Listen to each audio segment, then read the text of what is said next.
Radhe Radhe everyone. आज की इस वीडियो में आपका बहुत बहुत स्वागत है। आज की इस वीडियो में मैं शेयर करूंगी कि किस तरह से हमें निर्जला एकादशी व्रत में पूजा करनी है, क्या हम दान कर सकते हैं और किस किस तरह से हमें यह व्रत रख सकते हैं। निर्जला एकादशी साल की सबसे बड़ी एकादशी होती है और निर्जल व्रत रखने से इस दिन हमें साल भर की जो एकादशी होती है उसके तुल्य ही पुण्य की प्राप्ति होती है। जब हम निर्जला एकादशी व्रत की पूजा करेंगे तो इसके लिए चौकी चाहिए। चौकी पर हम पीला कपड़ा बिछा लेंगे। अगर पीला वस्त्र ना मिले तो आप लाल रंग का वस्त्र भी बिछा सकती हैं। उसके बाद हमें तिल का या फूलों का आसन देकर श्री हरि विष्णु जी को विराजमान करना है। फूलों का आसन देकर गणेश जी को विराजमान करना है। और अगर आप ठाकुर जी की सेवा करती हैं तो आपको फूलों का आसन देकर ठाकुर जी को भी विराजमान करना है। इस दिन ठाकुर जी को आपको कच्चे दूध से स्नान करवाना है। आप चाहे तो पंचामृत से भी स्नान करवा सकती हैं, क्योंकि ठाकुर जी भी हमारे विष्णु जी के ही स्वरूप माने जाते हैं। इसलिए आप इन्हें पूजा में अगर आप इनकी सेवा करती हैं तो अवश्य ही आपको इन्हें चौकी पर विराजमान करना चाहिए। पूजा के लिए हमें एक घड़ा चाहिए। घड़ा आप छोटा या बड़ा कैसा भी आप ले सकती हैं। आप चाहें तो स्टील का लोटा भी आप दान कर सकती हैं, क्योंकि निर्जला एकादशी व्रत जून में आता है और इस महीने में आपको पता है बहुत ज़्यादा गर्मी होती है, तो जल का जो दान होता है वो महादान माना जाता है और बहुत अधिक महत्व होता है निर्जला एकादशी के व्रत में जल दान करने का।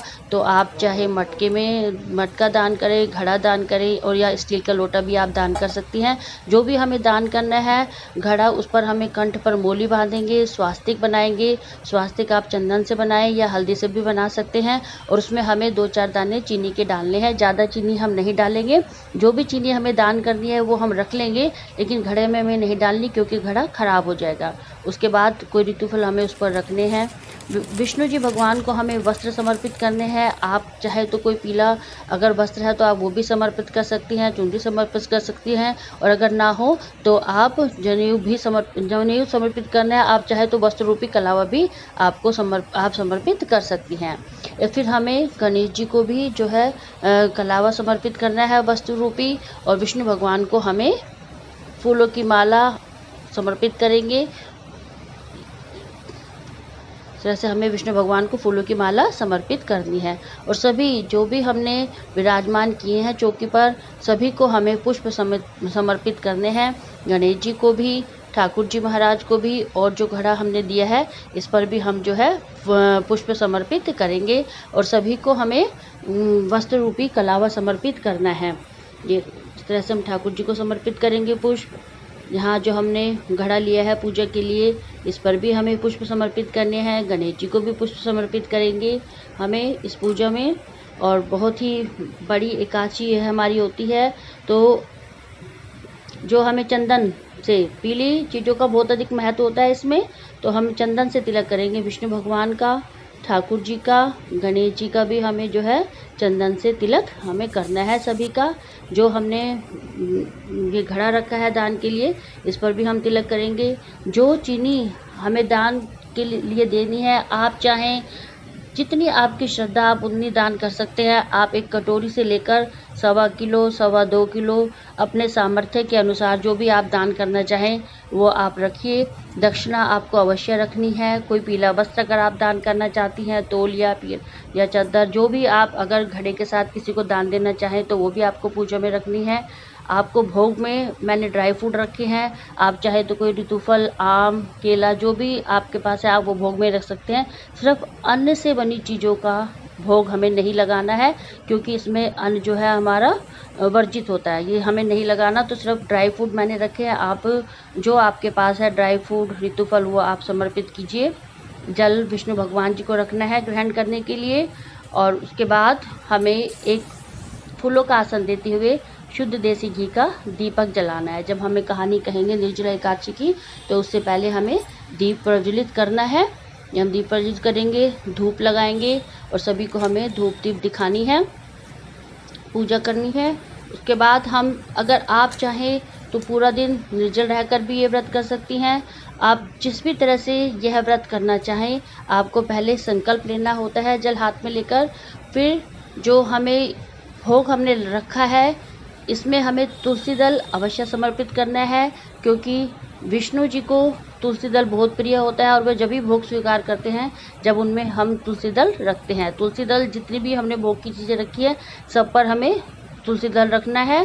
सिर्फ गणेश जी को हमें तुलसी दल नहीं चढ़ाना होता उनके भोग में, तो इसलिए गणेश जी को मैं चीनी का भोग लगाऊंगी। सबको चीनी लगानी, जो भी हमें देना है उसे हम भोग लगाएंगे, या किसी फल का भी आप जो भी भोग लगाएं उसमें आपको तुलसी दल नहीं रखना है।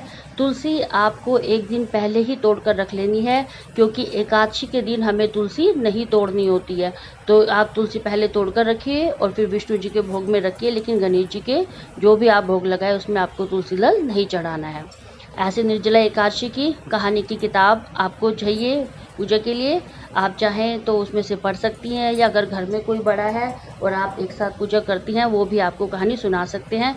कहानी सुनने से पहले हमें हाथ में फूल और थोड़े से तिल हमें ले लेने हैं, और उसके बाद हमें श्रद्धापूर्वक निर्जला एकादशी की कहानी सुननी है या फिर पढ़नी है। जैसे भी हो आप करिए, पढ़िए, या फिर कोई है घर में सुनाने वाला तो आप सुन भी सकती हैं। तो इस तरह से हमें कहानी कहनी है। कहानी सुनने के बाद हमें अपनी भूल चूक गलती के लिए जो भी पूजा पाठ में रह गई है भगवान से प्रार्थना करनी है, और जो फूल और तिल हमने लिए थे ये हमें विष्णु जी के सामने समर्पित कर देने हैं। और अगर आप चाहें तो भाव से कपूर से भी हमें आरती कर करनी है। सकती हैं। आरती इस अगर तरह आप से चाहे आपकी तो जो पूजा है आपने निर्जला प्रज्वलित एकादशी किया, आप की इससे भी कर वो सकती हैं, समाप्त हो चाहे तो जाती है। अपनी भूल चूक के लिए श्री हरि विष्णु जी से प्रार्थना कीजिए और संकल्प कीजिए, आज मैं आपका एकादशी व्रत रखूंगी, इसे पूर्ण कीजिए भगवान के सामने। फिर जो आपने दान के लिए जो चीज़ें रखी हैं पूजा करने के बाद, जो वस्त्र, दक्षिणा, चीनी, फल, ये घड़ा, ये सभी आपको सुबह जब आप नहा धोकर पूजा कर लेंगे उसके बाद ही आपको ये दान कर देना है। ये पूजा सुबह के समय ही होगी और सुबह के समय ही आपको दान करना है। सभी चीज़ों का आप दान कर देंगे। इसके बाद हम बात करते हैं कि किस किस तरह से आप निर्जला एकादशी व्रत रख सकती हैं। आप चाहे तो यह व्रत 2 तरह से रख सकती हैं। आप चाहे तो ये पूरा दिन निर्जल रहकर आपको यह व्रत करना होगा। इसमें अगले दिन सुबह पारण करने के बाद आपको जल ग्रहण करना होता है, और पूरा दिन आप बिल्कुल भी जल ग्रहण नहीं करेंगी। अगर आप चाहे आपसे नहीं होता, आप किसी तरह से बीमार हैं या आप प्रेग्नेंट हैं या अन्य किसी भी कारण से अगर आप इस तरह से निर्जल रहकर व्रत नहीं कर सकती हैं, तो ये सभी चीज़ें दान करने के बाद आप जल ग्रहण कर सकती हैं। जून के महीने में बहुत अधिक गर्मी होती है, जून में ये व्रत पड़ता है। इसमें मीठे पानी का बहुत ही ज़्यादा महत्व होता है, तो मीठा जल ही आपको दान करना है, और जब आप जल ग्रहण करें तो मीठा जल ही आपको ग्रहण करना है। और अगर आप ऐसे भी नहीं रख सकती, व्रत नहीं रखा जाता किसी भी वजह से, तो आप निर्जला एकादशी के दिन विष्णु भगवान की पूजा अवश्य करें, और जो भी दान आपने सामर्थ्य के अनुसार आपको दान अवश्य करना है। दान आप अपनी इच्छा के अनुसार, अपने सामर्थ्य के अनुसार बढ़ा सकती हैं कितना भी। अगर आपको वीडियो अच्छी लगी हो तो लाइक करें, शेयर करें और मेरे चैनल को सब्सक्राइब करें।